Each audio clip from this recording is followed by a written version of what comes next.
voice from the past.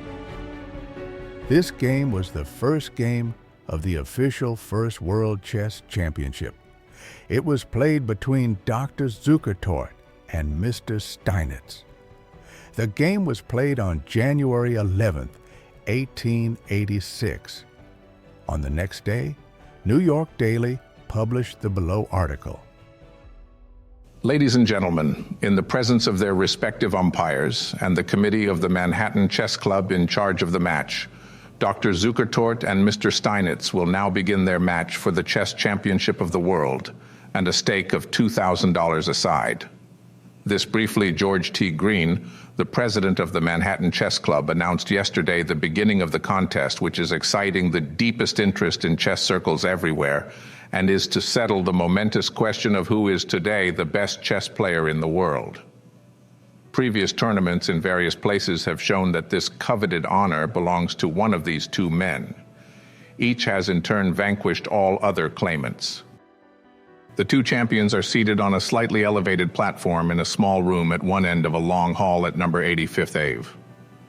Between them is an historic chessboard on which in days gone by the wizard of chess, Paul Morphy, exhibited his marvelous skill, and other noted players have shown their prowess.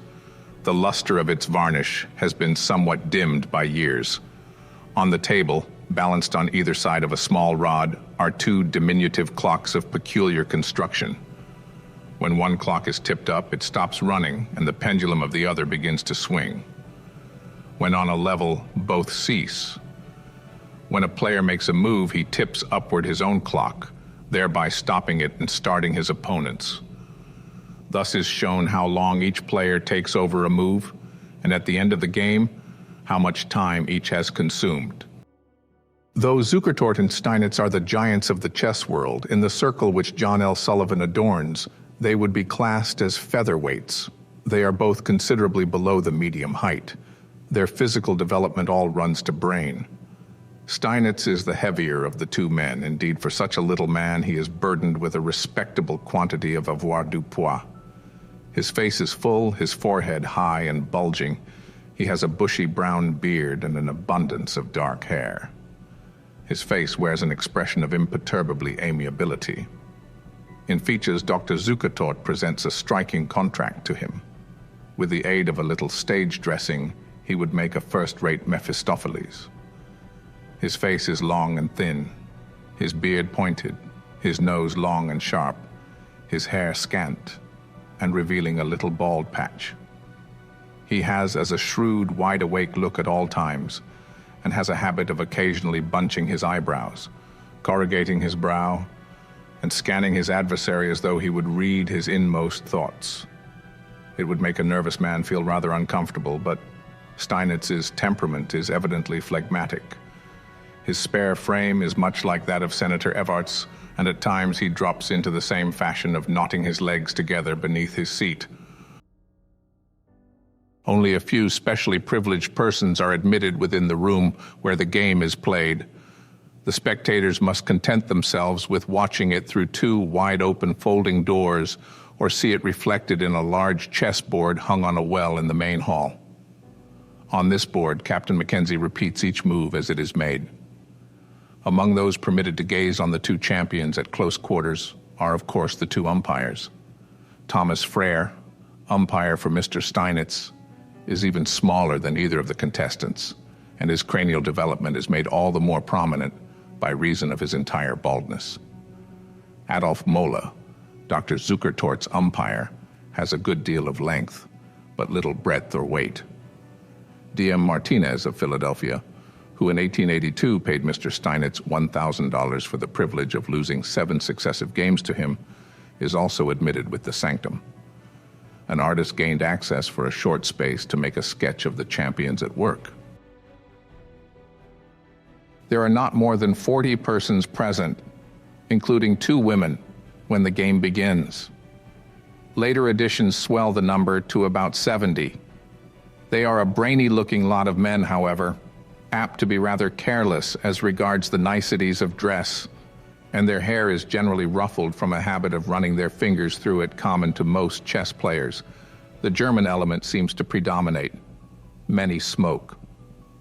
Near the door, Miss Steinitz, who bears a striking resemblance to her father, has a stand where she sells her father's photographs for 50 cents, pocket chess books, chess magazines, etc.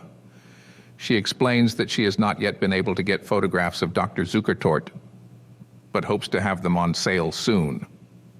Among those present are the veteran chess player W.J.A. Fuller, the Reverend J.H. Fitzgerald of Newark, Samuel Lloyd, the noted chess problem maker, recently elected president of the New York Chess Club, Dr. Juan N. Navarro, the Mexican consul general, swarthy, complexioned with frosty hair and beard, who takes as much interest in chess as in diplomacy, John S. Ryan, who has been practicing with Steinitz for the last 2 months and has the utmost confidence in his ability to win, F.M. Teed and William M. DeVisser of the Committee on the Match, and Mr. Reading, the champion amateur chess player of San Francisco.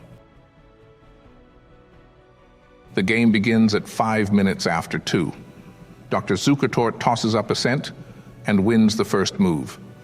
He slips the copper back into his pocket, oblivious to the fact that the little flip he gave it has increased its commercial value 100-fold, and there are people among the spectators who would willingly give $1 for it, that they might preserve it as a souvenir.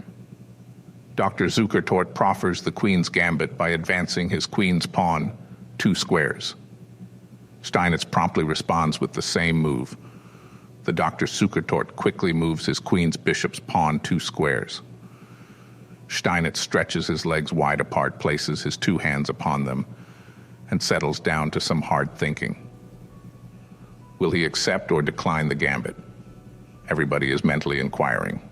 Dr. Zukertort gives him a searching glance, but his placed countenance gives no clue to his intentions. At last he moves out his queen's bishop's pawn. It is evident, therefore, that his defense is not to be the orthodox one. This quickens interest in the game and keeps expectation on tiptoe.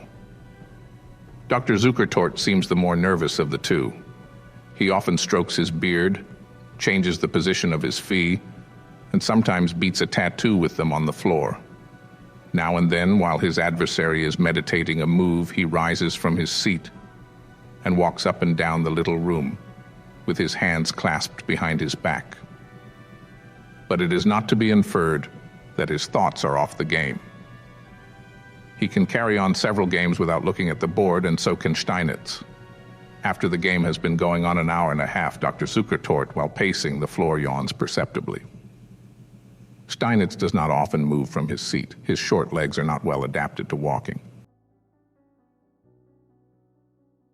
Many of the spectators have pocket chess books and repeat each move on them. This is permitted by the rules of the match, but the same clause states they shall not analyze or discuss the game under progress. They do both, however, but in an undertone that does not interfere with the players. To any person unacquainted with chess, nothing could be much more monotonous than this game. But those present watch it with that same rapt attention, which is depicted on the faces of the Madison Square Garden when Sullivan is engaged in a knocking-out bout. At 6 o'clock, the game is adjourned until 8. Each has then made 33 moves. Steinitz's last move is not announced, and Dr. Zukertort rises from the table that he may not see it. This is done that he may not have the advantage of being able to use the intervening 2 hours to think over his reply to it. Soon after reining the game, both men pull out cigars and begin smoking. Steinitz's face wears a look of placid contentment. The game seems to be going as he desires it. Dr. Zukertort does not look so easy, but he never looks as easy as his opponent under any circumstances. After 9 o'clock, the moves are made rapidly. The game begins to look like a foregone conclusion, and nobody is surprised when at 9:30 it is announced that White resigns. Steinitz looks radiant when he comes out in the hall and accepts the quiet congratulations that are proffered him. But under no circumstances could one imagine him looking miserable. His features are not adapted to that sort of expression. The next game will be played tomorrow at the same place. I hope you enjoyed this video. Feel free to subscribe and hit the like button. This will encourage me to proceed with creating the other videos for the rest of the tournament's matches. Thanks for watching.